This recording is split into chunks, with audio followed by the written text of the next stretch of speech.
Maria Novak, vous êtes venue nous raconter tout à l'heure comment est-ce que vous aviez créé l'ADI, comment ça avait été parfois un peu compliqué, mais vous aviez fait preuve de pugnacité.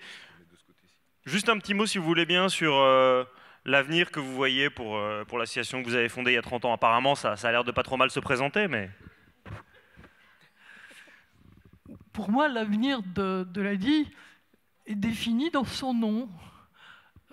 L'association pour le droit à l'initiative économique, un droit, comme chacun sait, c'est pour tout le monde. Et donc, pour moi, l'avenir de l'ADI, c'est arriver à transformer en quelque sorte une innovation sociale intéressante et utile en un droit pour chacun parmi ceux qui n'ont pas aujourd'hui accès au capital. On peut difficilement faire mieux. Alors Frédéric Lavenir, je vous donnerai le mot de la toute fin, mais on n'a pas entendu encore Catherine Barbarou aujourd'hui, et quand même.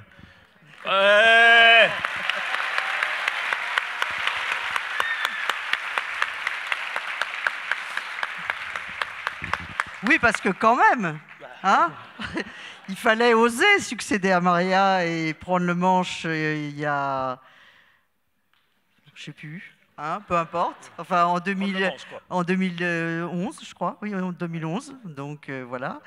Et c'est vrai, moi j'ai fêté les 25 ans, hein, et donc le temps passe vite, et c'est vrai qu'on sent une ampleur. Enfin, moi, ce que j'ai ressenti, en tout cas aujourd'hui, je vous remercie effectivement de m'avoir convié, c'est...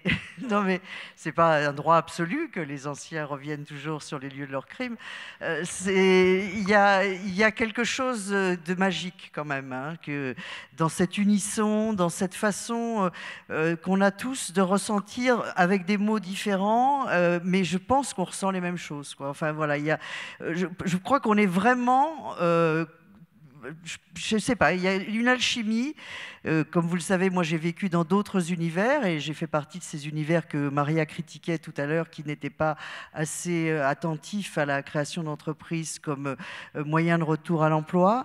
Et c'est vrai que dès que je me retrouve à l'ADI, il y a quelque chose. Voilà, il y a cette unité entre les salariés et les bénévoles, il y a les partenariats, il y a ce travail sérieux. C'est vrai, c'est une association de plein exercice, puisqu'il y a des bénévoles et il y a un projet associatif.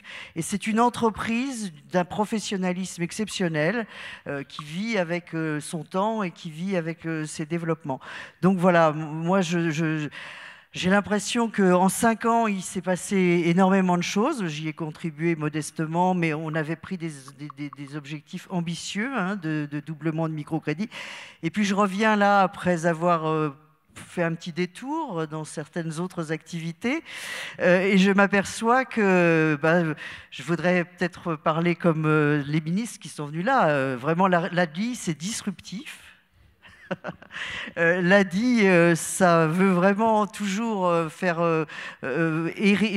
passer à l'acte du changement pour de vrai. Et je retrouve à la fois une famille, mais une famille qui a changé. Et je n'arrive pas à me l'expliquer. Alors, c'est peut-être parce qu'il y a Emmanuel aussi en fil rouge et toute cette cohésion de cette équipe de direction. C'est cette fidélité. Il n'y a pas un turnover énorme, mais il y a du renouvellement. Enfin, il se passe des choses toujours entre nous, hein, qui fait que où qu'on soit, on se retrouve et on se reconnaît. Et je pense que ça répond à la confiance et à tous les éléments qu'on a les uns et les autres patiemment tricotés au fil des temps. Et puis je voudrais vraiment, effectivement, moi aussi, donner le même coup d'épaule que Maria. Dans les écrits du plan stratégique précédent, on avait dit « Le droit à l'initiative est un droit frère du droit à l'emploi qui est un droit constitutionnel ». Et je ne suis pas là pour dire qu'il faut constitutionnaliser le droit à l'initiative, parce que là, je pense que c'est un combat qui serait beaucoup plus long. Mais en tout cas, je pense que c'est ce fil-là hein, qu'il faut qu'on continue, parce que c'est aujourd'hui, dans l'histoire économique telle qu'elle est, je pense que vraiment cette question du droit à l'initiative, ou comme disait Julien de Normandie tout à l'heure, qui est un des éléments qui permet aux gens de sortir de leurs assignations à résidence territoriale, sociale, personnelle, dans toutes les histoires de vie qu'ils ont. Je crois vraiment que cette question-là, elle est centrale et que ça doit être un des éléments forts du plaidoyer. Et vous dites on d'ailleurs. Vous parlez au présent, Catherine Barbaro.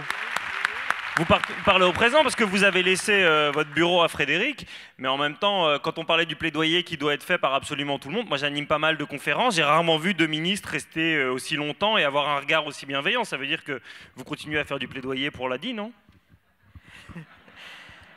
Bah, écoutez, on a un allié, je crois, effectivement, qui a d'ailleurs bien accepté de mettre son patronage sur cette journée dont on aurait espéré qu'il puisse venir. Mais effectivement, je pense qu'on a confiance dans les Emmanuel.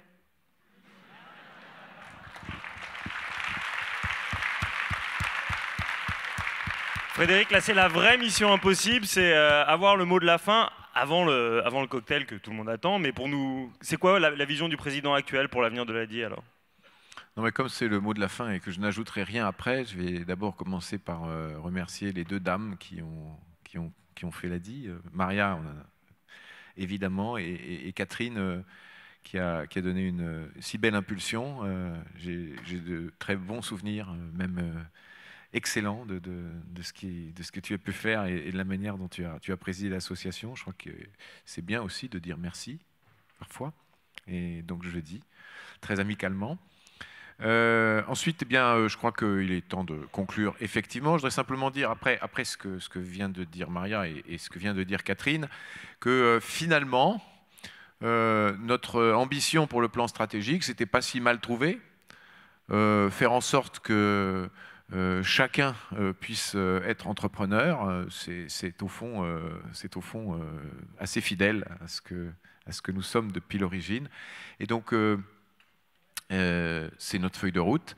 Comme je le disais tout à l'heure, c'est ce qui doit nous pousser, nous mettre en déséquilibre chaque jour. Je le redis, je le dis ici devant un public un peu plus large.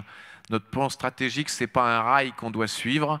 C'est une machine qui doit nous pousser dans le dos, nous mettre en déséquilibre et nous obliger à nous rattraper un pas plus loin. Et peut-être parfois un pas de côté. Donc on va y arriver, on le fera bien. On le fera bien parce qu'on est sur des bases solides, parce qu'on a des valeurs et une mission qui est la même et très forte, parce qu'on s'entend bien, parce que c'est une belle communauté. Et je le dis avec beaucoup d'émotion, parce que c'est les derniers mots. Donc je voudrais simplement redire d'abord à tous les salariés, tous les bénévoles qui sont au sein de l'ADI, et beaucoup sont ici ce soir, merci. C'est rare qu'on puisse se voir aussi nombreux et qu'on puisse se le dire comme cela, merci. De dire, comme je l'ai dit à l'instant, à tous nos partenaires fidèles de toute nature, merci.